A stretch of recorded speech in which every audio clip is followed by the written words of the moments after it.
Greetings, Raised community. Brent coming in live with today's guest, Brian Sischo, like San Francisco, who serves as Vice Chancellor of University Advancement at NC State University. Welcome, Brian. My pleasure, Brent. Good to see you. And I said Cisco like San Francisco because that's what you said 5 minutes before we went live. So unforgettable now. Brian, thanks for making time. I know we've been working on scheduling this. Scott Morey insisted that we get you on the pod. We've had your colleague, Rashonda Mahone, on the podcast previously. And so long time coming. Appreciate you making time. And I want to know more about your own higher education journey. So take me back to, let's say, junior year of high school. Who was that, Brian? Where were you? What were you into? And what led you to Clarkson University? Oh my gosh, that takes me way back. It's amazing how time flies, right? When you're having fun. But I guess as I think about myself as a junior in high school, my primary focus was trying to win golf tournaments. In fact, Okay. I had an opportunity that junior year of high school to spend 6 weeks in Germany. I had been studying German for, at that point, 3 years.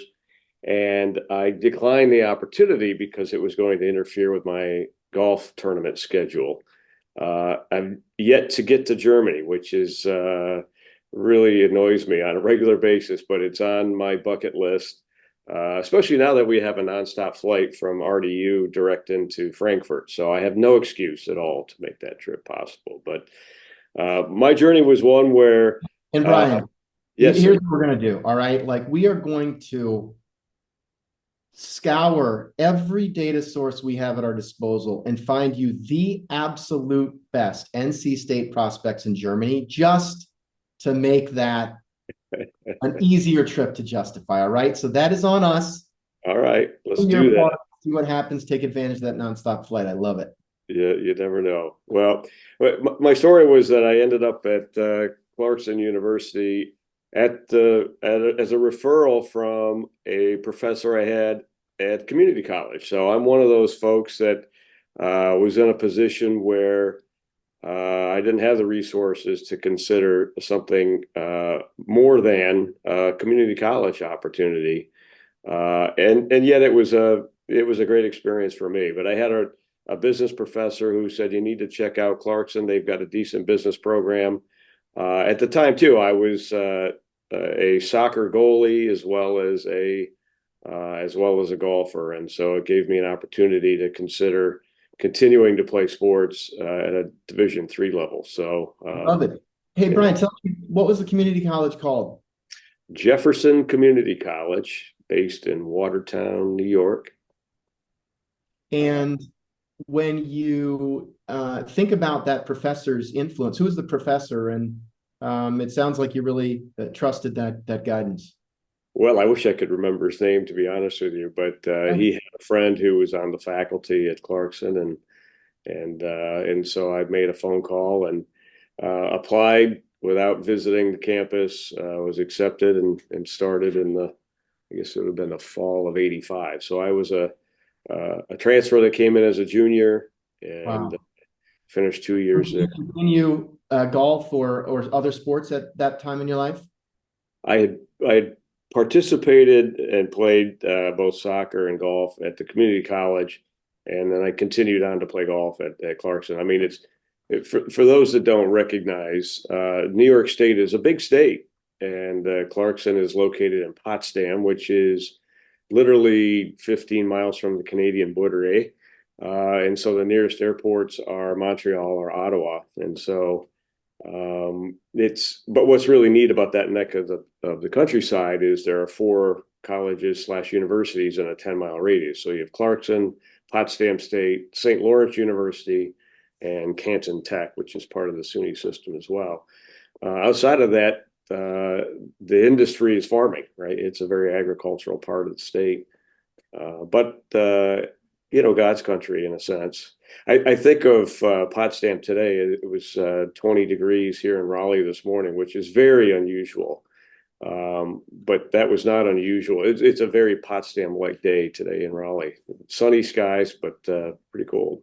Well, everybody should just Google Potsdam, New York, because you haven't before. And I will tell you, you'll be surprised to learn it's north of Burlington, Vermont, for example. You're way up there, It's north of north of Lake Placid. Yeah.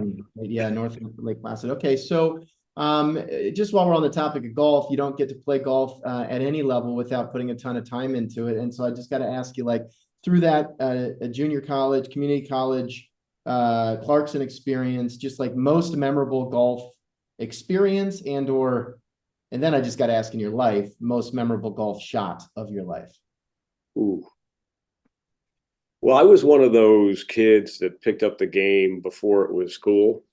So at 11 and 12 years old, my buddies and I, we had a job at the local, 9-hole municipal golf course. And the job was to hand rake the sand traps with the understanding that once we were done hand raking all the sand traps, we could play as much golf as we wanted. And so, in upstate New York, a lot of cold, drizzly days. So no one else was on the course except me and my buddies. And we would often play 54 holes a day, 72 holes a day. And what I learned is you either get good or you get broke, because if you're playing for a Coke and a hot dog and you're losing consistently, you're going to go broke. And so I determined I better get good because I didn't have much money in my pocket. And so I went on to win the men's club championship when I was 14, and it's been, I guess, downhill ever since. But You got that trophy somewhere? I want to see it in your, shelf behind you. That's a good question. I don't know if that is. I don't know about that. I don't know where that one might exist. But I remember standing there in my Van Halen concert T-shirt at the awards ceremony.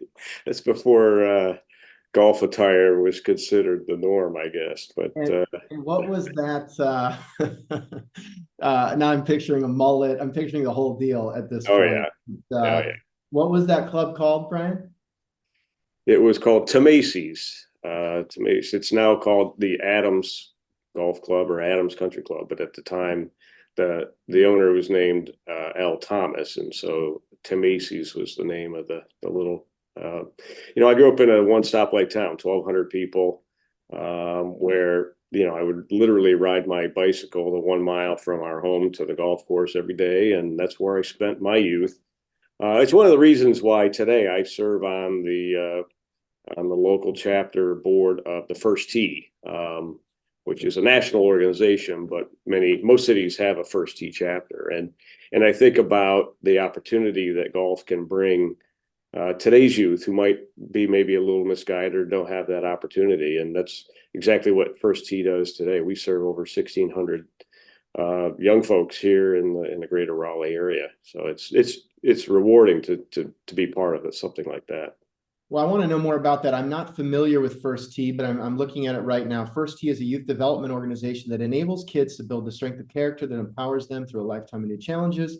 By integrating the game of golf with a life skills curriculum, we create active learning. It almost sounds like I grew up in a no stoplight town in Iowa, and the 4-H club was a big part of my life. It almost sounds like 4-H for golf or something. Well, I think it teaches 9 key values through the game of golf, but it's really a youth development program, as it says. So most of the participants are underrepresented or from inner city environments where just getting out onto a golf course is not something that's accessible for many of those folks, and so it opens up, I think, lots of opportunities just by having those experiences. So I love it. I love it. I want to talk more about that, Brian. But tell me, as you wrapped up the Clarkson experience, business focused institution, not a lot of jangle in the pocket, as they say, and so you're thinking about ways to make money and build your career. What were some of the paths that you considered directly out of Clarkson? And my understanding is you actually went on to do some continuing. Well, maybe not continuing yet. You got the Bachelor of Science and Master's. So at some point you must have pursued that as well. Yeah. So actually Clarkson's mostly known as a pretty strong engineering, small, but strong private university that pumps out a lot of fantastic engineers. They're also known as one of the grandfathered Division I hockey programs in the country, along with a handful of others. So we spent our days watching ice hockey with little Clarkson playing against the likes of BC, BU, Harvard, Yale, Princeton, Brown down the line, right? And so a little bit of an irony in a sense, but really rewarding. So yeah, I was a finance major, in the business program, who played golf. I wasn't an engineer who played hockey, but what my path was as a junior in college. I had an opportunity to have a summer job at a regional bank near where I grew up, and I was one of, I think, 15 young college folks that were asked to introduce the bank's customers to this thing called an ATM. It was the first time that ATMs had really, this was again in the late 80s. That's when ATMs first became popular. And our job as interns was to convince customers to sign up for an ATM card. And what I learned, and part of it was, we had, kind of a weekly check on how many accounts have been opened. And I determined, as a slightly competitive, sports-focused individual, that I was going to open the most number of accounts. And so, while many of my colleagues, and we were assigned to different branches, many of my colleagues went in and sat at their little desk and waited for people to come to them. And I realized that you have to go to the customer. So I stood in the lobby and I talked with customers and tried to, convince them to let me do a quick demonstration on this newfangled machine. And of course, a number of folks are like, "Oh, wait a minute. You're asking me to put my cash into an envelope and put it in this machine? How do I know it's going to get into my account?" Right.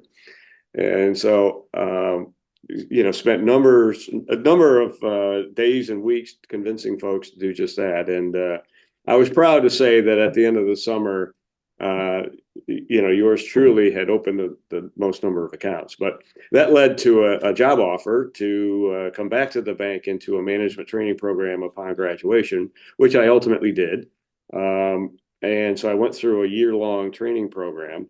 And in my story, I've told this so many times, it's like yesterday, but at the end of that 12-month program, I got called in by the president of the bank. He said, "Now, we've never done this before. Normally, we would put folks in as an assistant manager into one of our branches, and they'd learn the ropes, and eventually they would move up into the manager's job. But because we like what we see in you, we're going to put you directly in as the manager." And I said, "Okay, where?" And he said, "Well, you're a Clarkson grad, and the manager in Potsdam is retiring, and so you're going up there." It wasn't Monday morning, but it was like 7 days from today, you're going to start as the manager in this branch. So make your arrangements and get up there and get started. And so 7 days later, I packed my stuff. I went back to town. Ironically, one of my college roommates called me in that 7 day period. He said, "You're never going to believe this. I just took a job at a paper." He was an engineer at a paper mill in Potsdam. So I'm moving back there. I said, "Well, you're not going to believe what just happened to me." And so we celebrated the fact that we were both going, kind of back to our alma mater. But this time we actually have a couple of dimes in our pockets, right? So life is going to be grand. We're going to rent an apartment together. And my then girlfriend looked at me, now wife, but looked at me with, "Well, wait a minute here, time out. What's going on here?"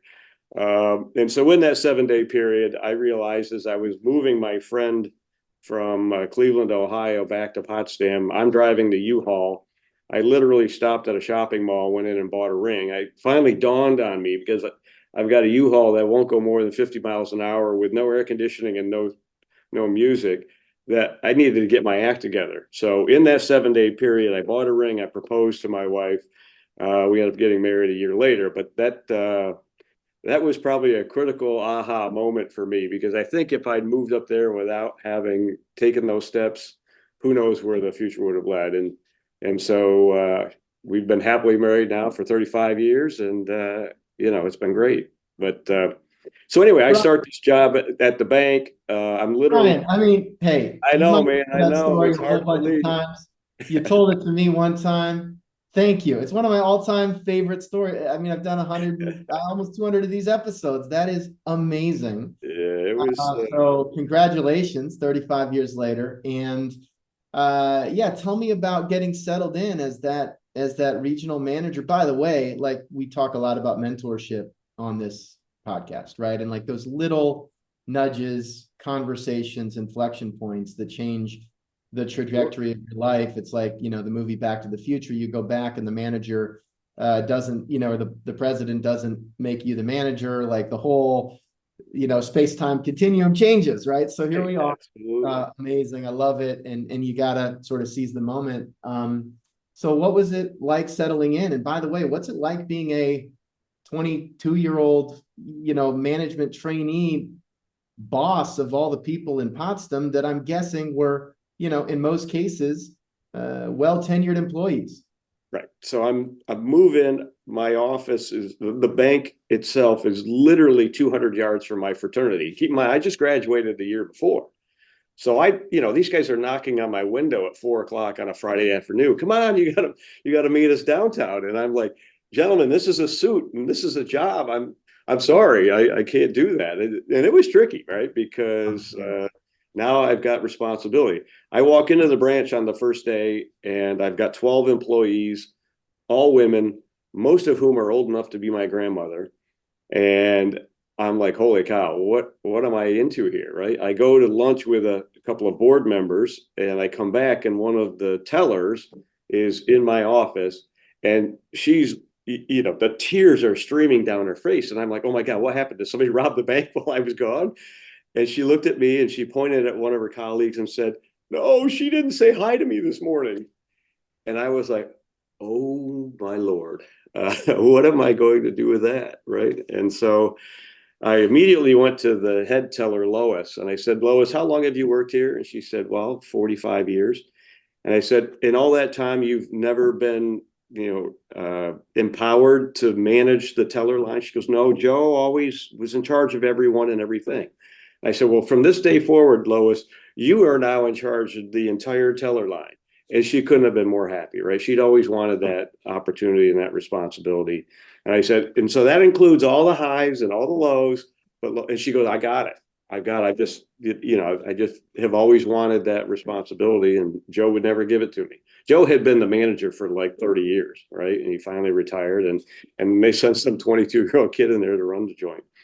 And so I learned a lot in a very short period of time about people. The bank had spent time teaching me how to make loans and manage deposits, but they don't teach you anything about the human interaction, right? The human space. And so I learned a lot about managing, and I would say much of my approach to managing an organization today stems from managing a small team of people there, which was give people the opportunity and the empowerment, right? The responsibility and the authority to do what they know how to do. And if they don't know how to do it, then it's management's job to train them up. But at the end of the day, most people deliver, right? Most people deliver if given the opportunity. So I'm in this role. Go ahead. Tell me a little bit back to your, first of all, one of our favorite icebreakers is just tell me about your first job. You've told me about a couple. A, raking the sand traps. B, slinging ATM cards, that newfangled technology. And so, but what struck me when you described the ATM experience, by the way, it reminds me a lot of my job, right? We're constantly looking for, new ways to harness technology in pursuit of advancement objectives, but that means change, and change is always going to be scary. But what you absolutely have to do is get out there. You've got, we got to get out behind the desk. It's part of the reason I love having conversations like this one, because I learn. It's sort of a virtual version of getting out of the desk in today's world. But when you think about what made you successful as an intern, not waiting, getting out there, high activity, high relationship, qualification, disqualification, getting somebody to close, or knowing where they stand that they're not ready right now, but going from, prospect to qualification to yes, no, quickly, right? And obviously an ATM card is far more transactional of a decision than philanthropy, but a lot of the principles still apply. And when you think about, I'm guessing, given the environment you described, Joe's there for 30 years, Lois is there for 45, you've got a big 10-year staff. Hard to imagine that you walked into now let's get out there and really be prospecting and having those conversations. And people might not have used words like that, but were you able to kind of build that sort of culture, because my sense is that's what makes a great development organization or any kind of customer oriented organization. Well, I think I always, people are sick of me saying, around here, which is, reinforce the behaviors that you seek, right? And so it's in my mind, development work is very simple. You've got to get out and see the right people. You've got to ask them for a commitment, and you've got to close the deal, right? And those are the metrics that matter more than anything else. And what happens is the average frontline fundraiser gets distracted with all the other stuff, right? At the end of the day, if you're out there and you're seeing people and you're seeing the right people, comes back to, sometimes the paralysis through analysis, right? Is, the development officer who constantly cranks through the data, but never picks up the phone, never sends that email, never takes the step to establish that relationship. And I think that's true of all sales, right? Whether it's, frontline fundraising or anything else. And so back to my quick story is, so I realized that, the previous manager, Joe, he'd been the guy that sat behind the desk 24/7. He never got out there. And so I saw this opportunity in the community of, people who had needs. And so I spent most of my time out knocking on doors. And the president had challenged me. He said, we don't do any business with your alma mater. You're a Clarkson grad. Get up there and get some business out of Clarkson. So I started, knocking on doors and started creating relationships and actually started to get some of their business, a certificate of deposit here, a little small thing there, but it was a start, right? But in that process, I got to know a lot of the senior leadership. And so I'm sitting there one day and I get a call. Hey, we have this job here in what's called development, and we think you would be good at it. Would you be willing to sit down for lunch? And so I said, sure. Free lunch, you kidding me? So we sat down and they described this job of corporate and foundation relations. And I said, well, what's that? Well, you go out and you solicit companies and private foundations for gifts. I'm like, huh, okay. I think I could probably do that. And they said, well, here's the kicker. We'll pay you $41,000. And at that point, as a local bank manager, I was making 26 grand. My wife is a local teacher, and I will say this: New York has always paid their teachers better than most states. Was making more than me as a teacher, but I thought, wow, that's a 70% increase. I can do that math. Where do I sign? and so I literally moved 200 yards the other side of my fraternity into one of Clarkson's office buildings and started my career in corporate foundation relations. And of course, what's the first file that hits my desk? KeyBank, which was the bank I was working for. We've never gotten any kind of a gift out of KeyBank, so use your connections. And I will say, after it took a while, but at the end of a couple of years, at the time, and keep in mind this is like 1990, so it's a few years ago, but KeyBank became Clarkson's largest corporate donor at the time, and Clarkson became KeyBank largest university customer at the time. So I felt like here's the merger of all things awesome. And so that got me an advanced career that's now spanned almost 35 years. I love it. Tell me about the pitch at that time, because there is a spectrum of you're a part of the community. Clarkson's a pillar of this community. Right. And we would like to seek philanthropy in pursuit of our sort of mutual shared interests in the community. There's that end of the spectrum. We'd like a gift. There's all kinds of creative work that has emerged in the CFR world as well, though, along the lines of, hey, we can create a talent pipeline for KeyBank where we can go from enrolled to maybe tailored curriculum, for example, or internship partnerships to really create a talent flow to KeyBank, for example. Like, was that sort of thing happening at that point, or was it more kind of bread and butter philanthropy? Yeah, I would say it was more about generating new customers for the bank, right? So it was preferred access to students where other banks weren't allowed access necessarily, right? So it was more a quid pro quo, I think, at the time than it was pure philanthropy. But it wasn't just about that local branch, right? This involved, at that point, that branch was one of maybe 50 branches around the state. And so this was a decision made out of kind of the regional headquarters, which was in Syracuse. Yep. So it wasn't just about that branch, but it was trying to set a model for what they could do in other communities with other universities. And so I think that was probably more of the drive. And again, we're not talking millions of dollars here, right? It was six figures, but it wasn't the kind of gifts or grants that you see today on the spectrum.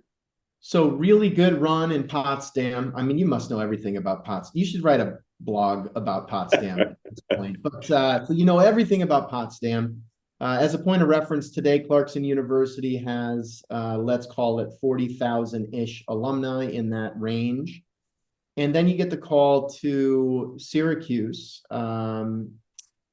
Big change, let's call it 200,000-ish alumni, same sort of general region, although a different part of upstate New York. What inspired you to make that move? And it had to be, I mean, seriously, you knew Potsdam better than anybody.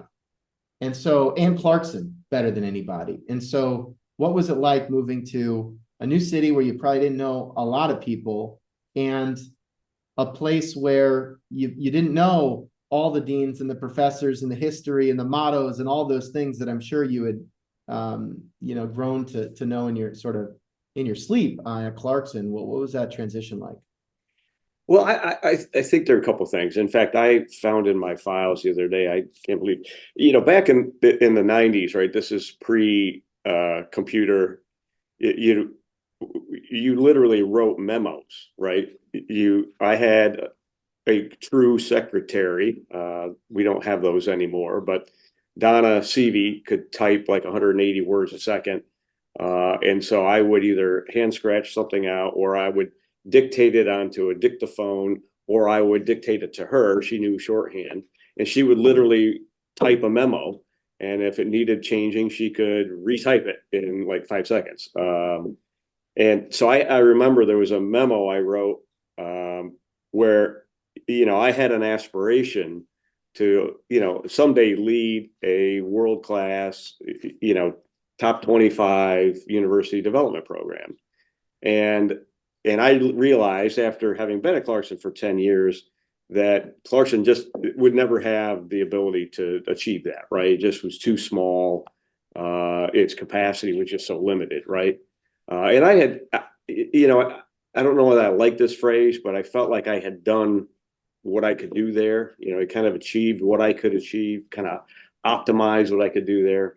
And I get a call from a guy I had met who had just started as a senior vice president at Syracuse. He had actually been at Michigan Tech, which is even further north than Potsdam. He had tried to recruit me there, which is in the UP of Michigan. And I said, well, if I'm going anywhere, it's not going to be a place colder than this. So thanks, but no thanks. But he had landed as a senior VP at Syracuse and called me. And it was at a time in my life where, keep in mind, my wife and I, we grew up just an hour north of Syracuse, so closer to Syracuse than Potsdam for sure.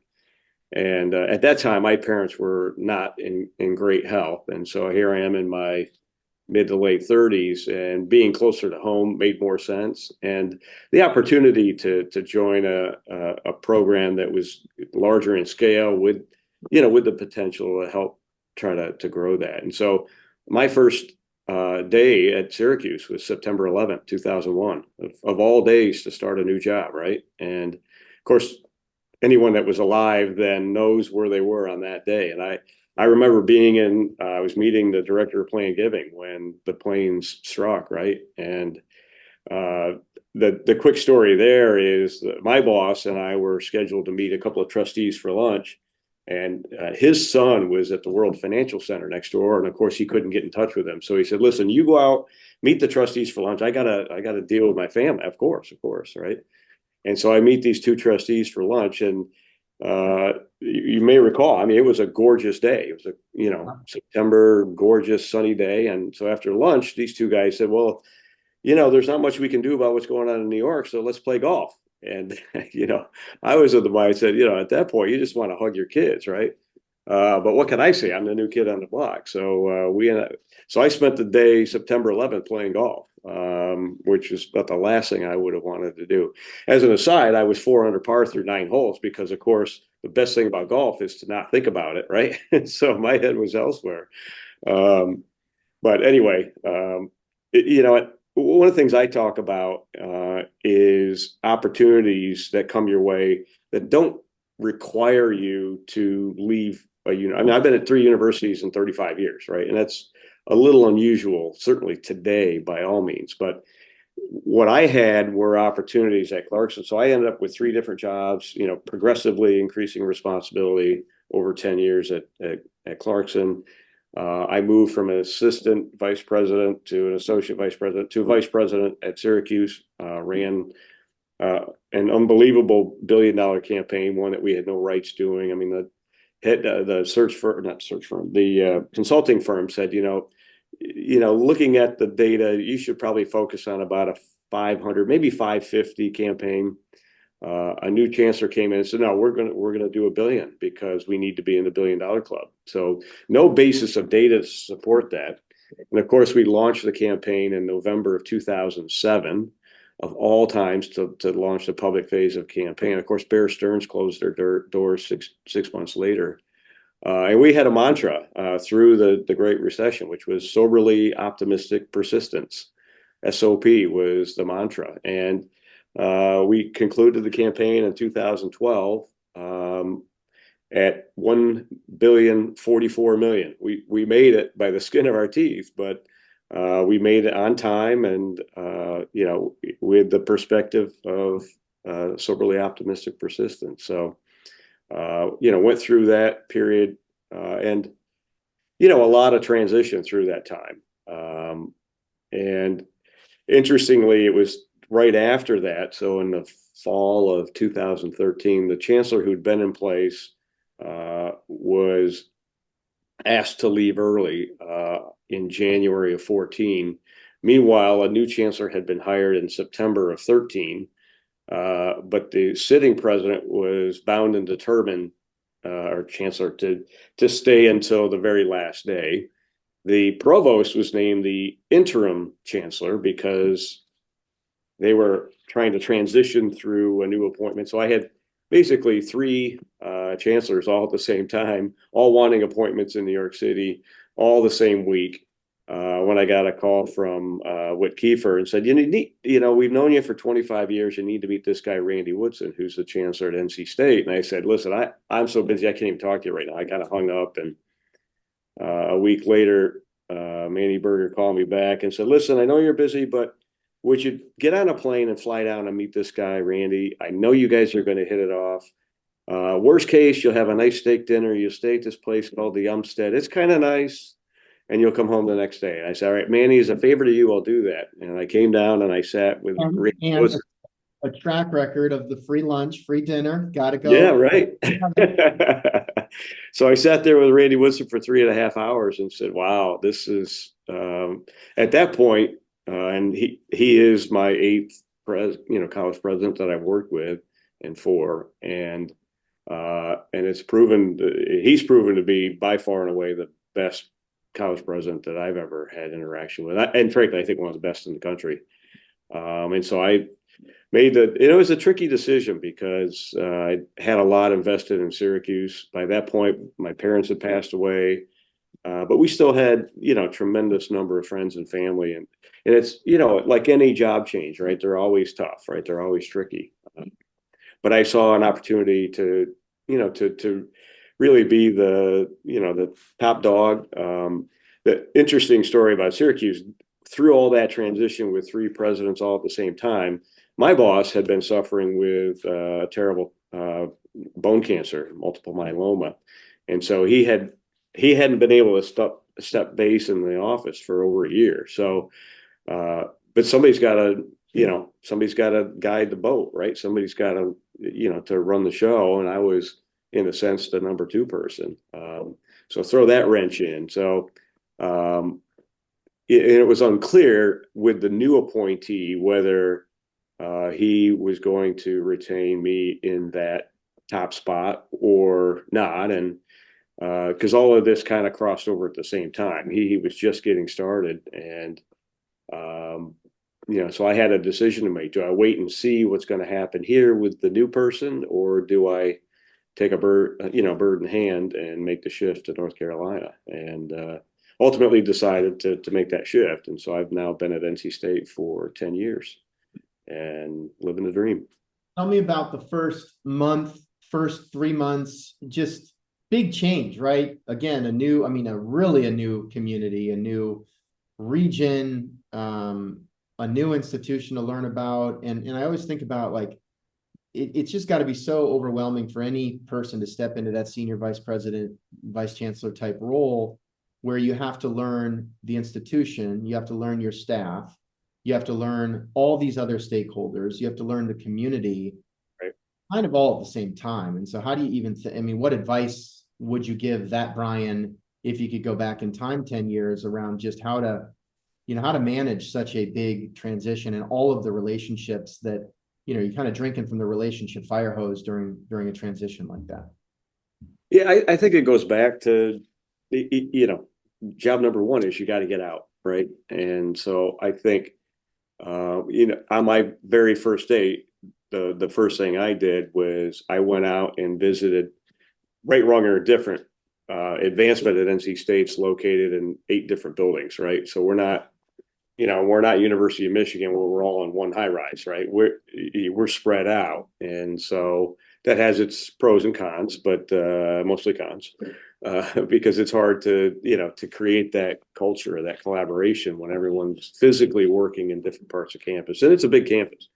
And so, but I made a point of getting out and personally visiting every office, within the division. I think, I think that's the visibility. The visibility piece is so much, right? 90% of it's just showing up, and I think a lot of it was just being visible. But I also learned very quickly that the advancement organization here had some real culture issues, and part of it was primarily due to the fact that it is such a as most land grants, a very highly decentralized, organization. You get 10 colleges loosely held together by a football team, right? And so very independent in their thinking. In fact, we have 10 different independent foundations, right? And so managing the interface between this sense of independence and control versus group mentality and group collaboration. And in fact, before I'd even started the job, we were on a house hunting trip down here, and the staff had put together a reception for us to meet people, right? And so we showed up, and 2 of the chief development officers of our 2 largest colleges were essentially standing there arm in arm as my wife and I walked in. And I don't know if this is verbatim, but it's pretty darn close. It was, "Welcome, Mr. Vice Chancellor. There's one thing you need to know. As long as you keep the 2 of us happy, you'll have a nice long career here." And I thought, all right, okay, game on. Now those 2 individuals are no longer here. and I think one of the things that, as I look back over 10 years, the thing that's maybe most proud from my perspective is this culture of collaboration and trust and coordination.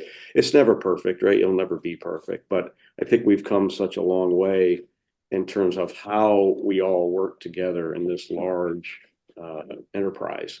And I think it's evident in the success that we've had we'll have our 6th day of giving coming up here in March, and just how the campus comes together. The fact that we did a $2 billion campaign for an organization like NC State, which, going back to you said, what's kind of the first impression and what do you work on? I had an impression that NC State was a more mature advancement enterprise than what I actually found when I got here.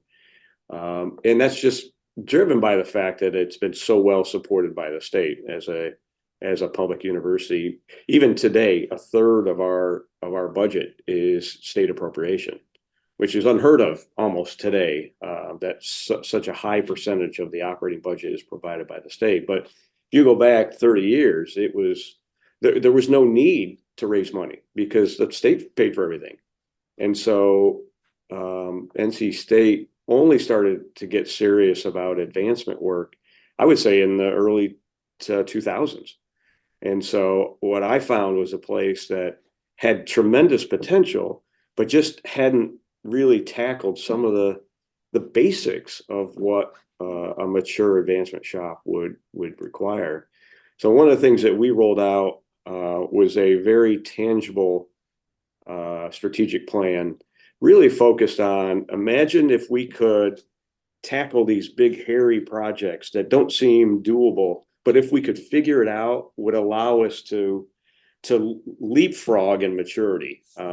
My predecessor, Nevin Kessler, had done a tremendous job to bring us out of infancy as a mature shop into toddlerhood. So I inherited a toddler, and I thought, well, if I could somehow find a way to leapfrog adolescence, right? Because no one likes puberty anyway.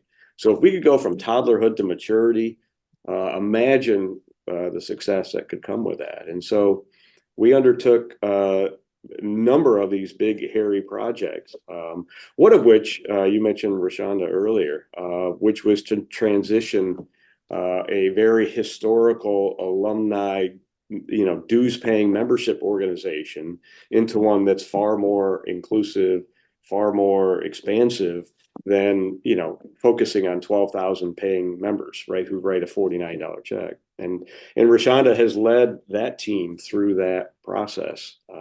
That was toward the tail end of our strategic plan, but we were able to tackle a number of these. And like I said, I don't know that you ever reach full maturity, but I think we've made some tremendous headway toward that.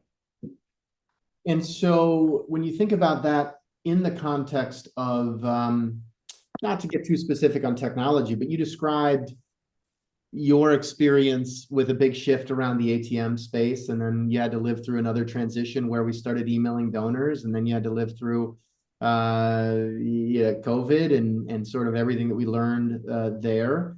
And you did make a comment in the pre-podcast questionnaire. You said we need to be increasingly adaptive to digital first interaction without losing the personal relationship that drives transformative impact. I think that's beautifully said. What do you mean by that?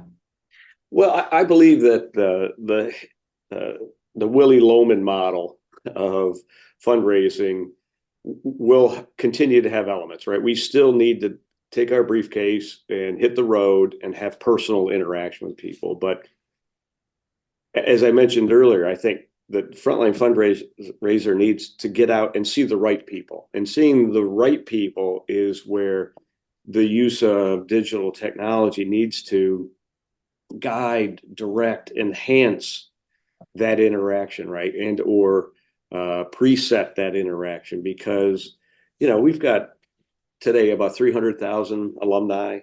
We've got over 700,000 records on our database.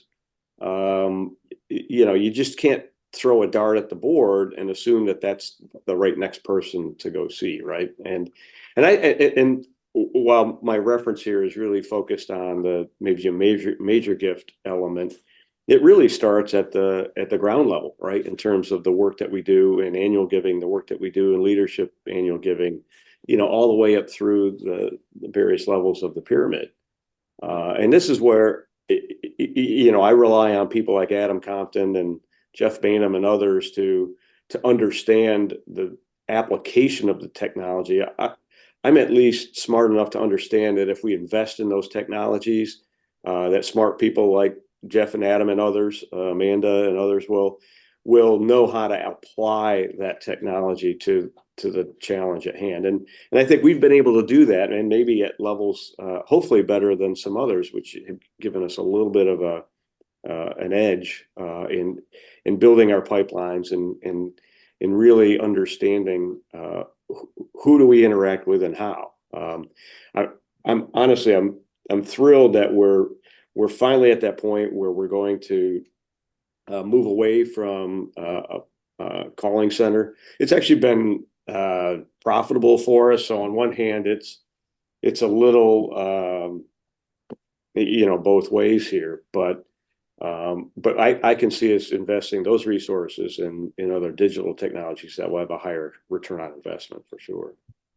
Yeah, look, I think that with each, certainly without a doubt, the pandemic accelerated adoption of technology like the one that we're using by at least a decade, at least 5 years, let's call it 5 to 10 years. And I wish I was with you right now in person. I wish we could go, 20 degrees. I don't know about playing around a golf afterwards, but do something, in real life. But this is a fun conversation. I'm learning a lot about you. It's a real conversation and not quite as good as in person, but boy, is it a lot more efficient than flying around. I think that's what we've just got to figure out. Hey, when do you shoot that shot, buy the plane ticket, get out there, do the Willy Loman style? When does it make sense to have this sort of dialogue, which is far more elevated than a cold call at night, through a phone-a-thon? And then certainly, how do we scale it deeper, into the giving pyramid, recognizing, as you've said, the 99-1 rule of fundraising is sort of where things are trending. And so there's always going to be that tension between, how do we both do broad-based engagement well, but not really miss out on the potential to unlock transformational philanthropy. Right. It's an interesting balance. I mean, I think higher ed continues to lag other sectors, right, from a standpoint of marketing automation and personalization, customization. But that's where we need to get, right? We need to understand that if you click on a video of puppies and kittens, that you might actually have an interest in our College of Veterinary Medicine, right? We need to make those links, right? And once we've engaged you, because I've long believed that if we can understand what your passions are and we can engage you around your passions, that we stand a much greater chance of closing not only a gift, but a larger gift, because we know what you care about, right?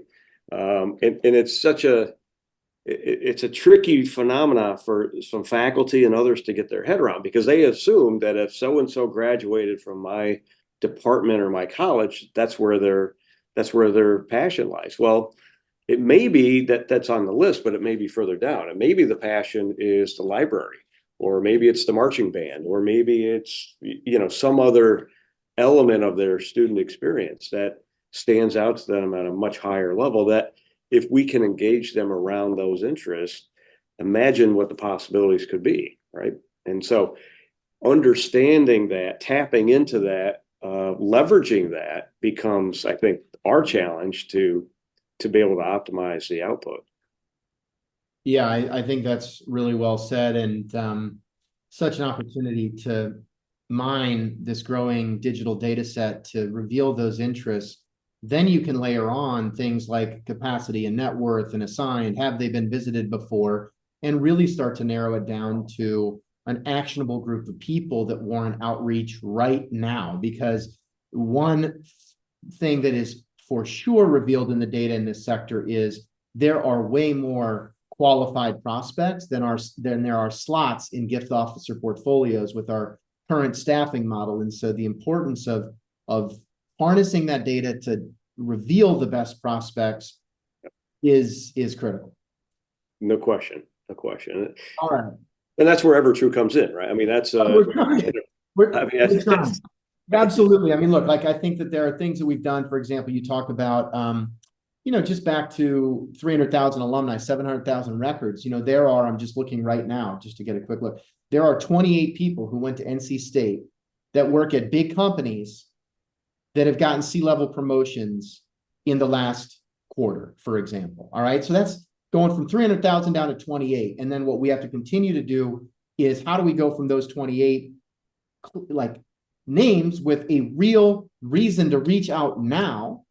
And based on their company, based on their role, based on their area of work, we might be able to connect that back to things that are happening on campus, programs, speaking opportunities, right? But it's like, if the 28 can be narrowed down, then what is the action plan? How do we kind of get out behind the desk in some form or fashion to bring those 28 people closer? If there are 28 people that have engaged with specific content from one professor in the veterinary school. What might we do to set up a small Zoom conversation between that professor, a handful of those potential donors, and a development officer, for example? So I think that like we have a lot of that foundation built, but continuing to make it just more and more of a assembly line systematic process without sacrificing, the human to human connection is what we have to work towards. Any of those in Germany? Oh, don't you worry about that. We're going to follow that out. Let me check right now. You know what? Let me check right now. Yeah, just all right. So we got Germany here. I'm going to expand it. Oh yeah, yeah. In fact, I'm looking, and you've got an alum named Christian, who was just named president of a very large semiconductor manufacturer this month in Germany, specifically Stuttgart, where I was in 2006 for just a brief minute. Big job. So I am so excited for Christian that he now has an opportunity to move closer. And by the way, it says here that Christian is a scratch golfer. No, I'm just kidding. But all right, so we're going to make that an action item. Lucky Christian. Absolutely. But in all seriousness, he just got a huge promotion. He is in Germany. It's a big company. That is a great time for NC State to be there, because there's zero chance that he would have landed in that exact position without that educational experience as part of his journey. So sure. And never underestimate the value of an invitation, right? Just an acknowledgement of that promotion might be what triggers him to say, hey, maybe it's time to reconnect with my alma mater if he isn't already. Yeah, no doubt. I love it. And that is an area where Rashonda and team have done a really good job trying to convert that signal, that move into a positive touch point. And I think that that can be the first step, but then how do we convert it into real conversations, just like outside the ATM machine, having somebody have that signal or interest is different than moving it to a real conversation. And so, more to do. It's exciting to think about. I get fired up every time like that emerge. I want to be respectful of time, but I just have to ask you, all-time most memorable fundraising experiences, gift experiences. You mentioned Dave, Ed, Deb Fitz. I mean, give me a story or two of just standout experiences. Well, it's always the full circle ones that probably drive home the work that we do, right? And so we'll go back to our Clarkson days, right? So there was basically a discovery prospect that I worked with, who was in the process of building a golf course, as it turns out. And I remember being on his gator and bouncing around the early makings of what is now a pretty nice golf course outside of Rochester, New York. But Dave was somebody that, I had early interaction with, really forged a strong relationship. And in fact, I remember when I told him I was leaving to go to Syracuse, I wouldn't say he teared up, but it was almost like his friend was leaving him, right?